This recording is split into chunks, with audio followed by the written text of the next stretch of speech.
Kita tahu banyak sekali kasus-kasus mulai dari akhir tahun 2024 hingga di awal tahun terkait dengan insiden baik itu bencana ataupun kecelakaan pesawat begitu. Dan tentunya yang menjadi perhatian dari kejadian-kejadian tersebut adalah sektor asuransi. Lalu apa yang bisa kita pelajari untuk asuransi di dalam negeri melihat bencana yang terjadi di Amerika Serikat ataupun kecelakaan-kecelakaan pesawat yang banyak sekali terjadi? Iya, nomor satu yang terus-menerus, kami, kampanyekan adalah mengenai pentingnya budaya, mengerti dan peduli mengenai risiko, gitu ya. Karena secanggih apapun gitu ya, teknologi pasti ada risikonya. Baik yang sifatnya natural ya, alamiah maupun yang, memang terjadi, karena dampak dari suatu proses atau bikinan manusia bahkan. Gitu ya. Kalau bicara mengenai kasus-kasus contoh misalnya, kebakaran misalnya di LA, California. Itu kan, lebih di-trigger karena memang adanya, perubahan iklim gitu ya. Artinya ini risiko climate change ini menjadi salah satu risiko utama yang kita indikasikan khususnya di industri perasuransian di dunia. Kemudian kalau bicara mengenai tadi, kecelakaan pesawat segala macam gitu ya. Itu juga, mau nggak mau, suka nggak suka, walaupun memang kita bicara mengenai kehebatan kecanggihan teknologi ya, sebuah pesawat, tapi tetap ada risiko di dalamnya gitu ya. Sehingga memang, kita belajar, buat industri, perasuransian di Indonesia kita harus, tetap belajar. Nomor satu seperti tadi yang saya sampaikan ada 3 poin. Yang pertama adalah mengenai bagaimana kita melihat risiko gitu dan bagaimana kita bisa memitigasinya. Untuk melihat itu tentu kita juga harus mempelajari, sifat dari objeknya. Tadi bicara mengenai pesawat, memang industri pesawat ini buat Indonesia, termasuk salah satu industri yang, komprehensif yang harus kita, pahami secara lebih komprehensif lagi. Terus terang memang, tidak mudah untuk bisa memahami risiko di situ, cukup kompleks. Kemudian yang kedua adalah industri perasuransian bekerja berdasarkan data, gitu loh. Karena memang yang diasuransikan juga nggak banyak, sehingga data kita juga jadi nggak banyak. Tambah lebih susah lagi kita. Namun demikian memang kita harus tetap belajar gitu ya. Belajar bukan berarti harus dari data kita sendiri, tapi dari data misalnya dari internasional, kemudian kita bisa aplikasikan di Indonesia. Yang ketiga yang tidak kalah pentingnya adalah mengenai penguatan permodalan. Karena ini sifat, khususnya di reasuransi adalah mempertanggungan ulang. Artinya kita butuh modal untuk supaya, ketika klaim itu terjadi, kalau kita bicara tadi misalnya kebakaran mengenai pesawat, itu kan nilainya pasti besar, sangat besar.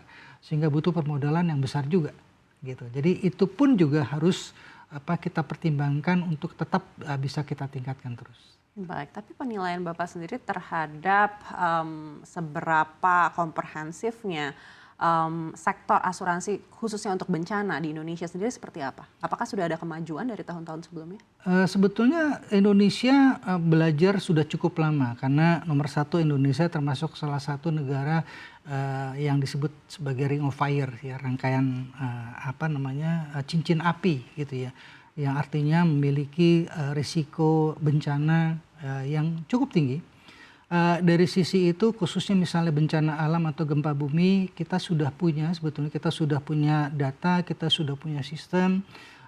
Contohnya bagaimana kita bisa melihat dan melakukan mapping, pemetaan terhadap, wilayah-wilayah yang ada di Indonesia. Sebagai contoh saya bisa sampaikan kita bagi 5 wilayah, ada zonasi 1 sampai dengan 5. 1 itu yang risikonya paling rendah, 5 itu yang paling tinggi.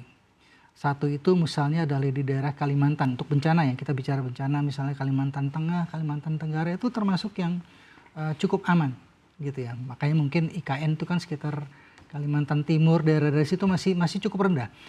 Yang paling tinggi itu misalnya adalah, seputar, Sumatera bagian utara, Aceh, Sumatera Utara itu termasuk tinggi. Jadi kita sudah punya zonasi itu. Demikian juga dengan asuransi kebakaran. Asuransi kebakaran walaupun tidak, dibuatkan zonasinya, namun, kita bisa melihat, dari daerah-daerah contoh, tergantung dari, sifat tanahnya. Misalnya tanah-tanah gambut itu kan mudah terbakar tuh gitu ya. Terus kemudian bagaimana curah hujan di daerah tersebut. Terus kemudian, bagaimana cuacanya. Kalau kita deep dive lagi misalnya ke komersial, misalnya daerah pemukiman, bagaimana kepadatan penduduknya segala macam. Jadi memang hal-hal seperti itu kita sudah punya data-data yang kita dapatkan dari beberapa puluh tahun ini dan kita sekarang olah dan kita analisa untuk kita bisa coba prediksi ya, kita perkirakan sebetulnya berapa tingkat risiko yang terjadi di suatu daerah. Baik, artinya datanya ini sebenarnya sudah tersedia. Tapi apa yang menjadi alasan penetrasinya ini belum juga maksimal begitu? Apakah memang karena secara literasi ini juga belum menyebar begitu, atau memang dari daya beli juga sebenarnya masyarakat belum bisa menanggung preminya? Ya, memang ini cukup kompleks bicara mengenai asuransi-asuransi, misalnya katakan bencana kebakaran. Nomor satu setuju gitu ya, literasi kita masih cukup rendah, apalagi inklusinya gitu ya.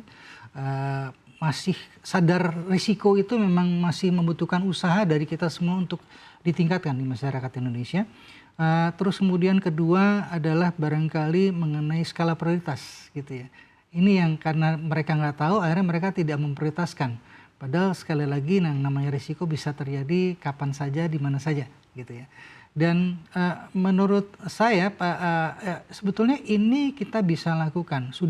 Kita sudah punya beberapa proyek kerjasama baik dengan pemerintah, apakah pemerintah dengan swasta gitu ya, untuk kita bisa meningkatkan hal-hal tersebut, termasuk bagaimana kita bisa memproteksi masyarakat ya dari risiko bencana dan risiko kebakaran.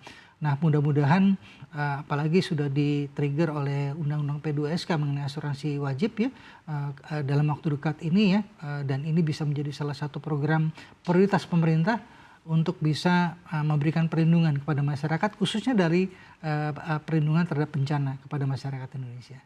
Baik, berikutnya terkait dengan asuransi penerbangan begitu, di mana kita tahu kecelakaan pesawat ini tentunya bukan sesuatu yang kita harapkan begitu ya, tapi seperti apa menurut Bapak pertumbuhan di sektor ini sendiri?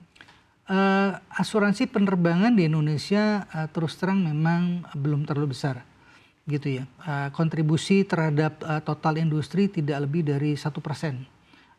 Kalau kita lihat data baik dari asosiasi maupun dari otoritas, nomor satu paling besar itu kontribusinya adalah dari asuransi properti khususnya kebakaran. Kemudian kedua adalah asuransi kendaraan bermotor, ketiga adalah dari asuransi kredit. Ya, jadi fire itu tadi, kebakaran itu termasuk yang pertama sebetulnya. Tapi kalau asuransi pesawat itu mungkin nomor sekian. Itu kalau nggak salah kontribusinya cuma 0,5% dari total premi yang didapatkan industri asuransi umum. Nah, kenapa ini terjadi? Karena itu tadi ada 3 hal ya. Pertama, karena memang ini cukup kompleks, risikonya cukup kompleks. Kita terus terang secara knowledge-nya memang kita belum terlalu banyak yang menguasai bagaimana bisa memitigasi risikonya di dalam negeri. Kemudian kedua adalah mengenai data. Ketiga adalah mengenai kapasitas. Karena kalau kita bicara satu pesawat terbang aja berapa nilai pertanggungannya begitu loh. Ya, jadi memang ini menjadi PR buat kita semua untuk kita bisa meningkatkan pengetahuan kita, kita bisa mengolah data-data kita, dan terakhir kita bisa memperkuat permodalan kita sehingga tidak perlu lagi semua risiko, misalnya risiko penerbangan itu semuanya harus dibuang ke luar negeri, sehingga bisa ada yang kita tahan sendiri dan ini kita bisa tukarkan dengan risiko lain yang lebih baik di luar untuk kita bisa bawa ke dalam, sehingga terjadi diversifikasi risiko di situ.